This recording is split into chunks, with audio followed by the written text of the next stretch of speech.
Imagine you are standing in a crowded room and someone looks you right in the eye and delivers a harsh insult. The pressure spikes instantly. Most people snap. They yell, they defend themselves, or immediately grab their phones to draft a furious post. They let the insult dictate their physical reaction without a second thought. But in that exact same room, facing that exact same pressure, someone else stays perfectly calm. The environment didn't change, the internal mindset did. When you lose your grip on that single split-second window after an insult hits, you hand over complete authority of the situation to the person who provoked you. We live in an ecosystem designed to provoke those exact reactions. Algorithms push content that generates outrage, and news cycles broadcast stories calibrated to trigger fear. Your brain is trained to respond with a sharp, immediate spike. Over time, this constant alert wears down your resilience, and eventually, the system breaks down under its own noise. People mistake this constant, volatile noise for confidence. They assume whoever screams the loudest holds the most power. Building your life around passing feelings leaves you entirely exposed. Letting a temporary emotion dictate your permanent actions guarantees that anyone can manipulate your behavior at any time. Let's go back to that room. The insult lands, but this time the response is entirely different. There is total silence. The person standing there remains perfectly still, absorbing the chaos without adding to it.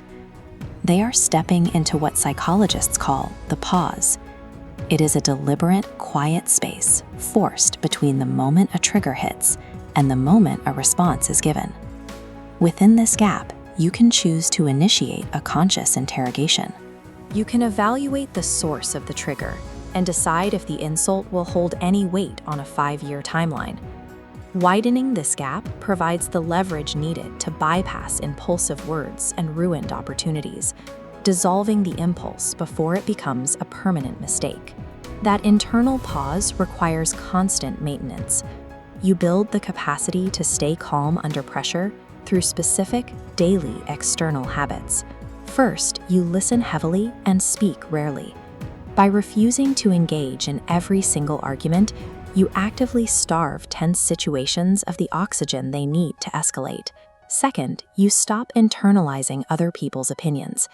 If someone else is angry or irrational, their behavior belongs entirely to them.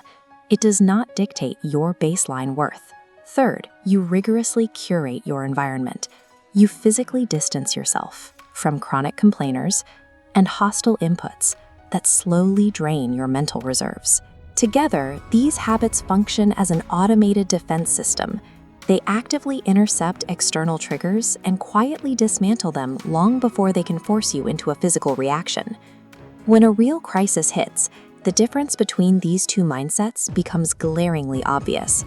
The reactive mind panics, halting meaningful action. The paused mind relies on structure, moving systematically between clear checkpoints.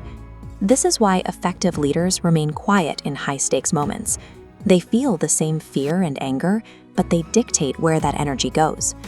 Over a long enough timeline, outcomes heavily favor those who operate from a place of internal discipline, while the rest stay trapped in their own emotional chaos. Emotional intelligence is the tactical application of controlled strength. The next time someone insults you, or a deadline collapses, or the pressure suddenly spikes, do not give them the reaction they want. Step into the pause. Let the urge to explode wash over you, and then let it pass. Master that tiny window between a trigger and your reaction, because once you conquer your own emotions, very few external forces will ever